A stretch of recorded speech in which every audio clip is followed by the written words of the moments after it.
Hi! In front of me is TECNO SPARK 10 and today I would like to show you how you can connect it using Bluetooth.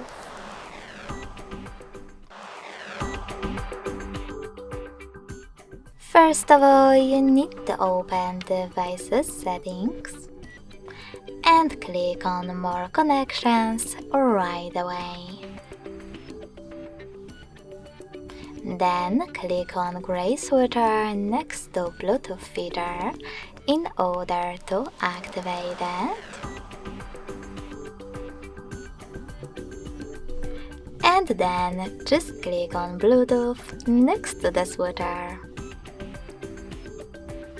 Finally, you can wait for available devices to show. When they do, tap on the one that you wish to connect to.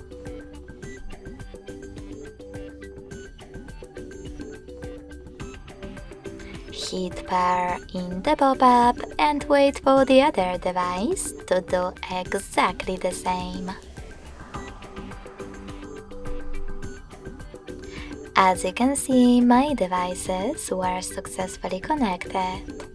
If you want to disconnect them, just click on this gear located right next to paired device and hit forget next to connect. Then confirm your choice in the pop-up. Thanks so much for watching. If you enjoyed this video, don't forget to leave a like, comment and subscribe. Bye!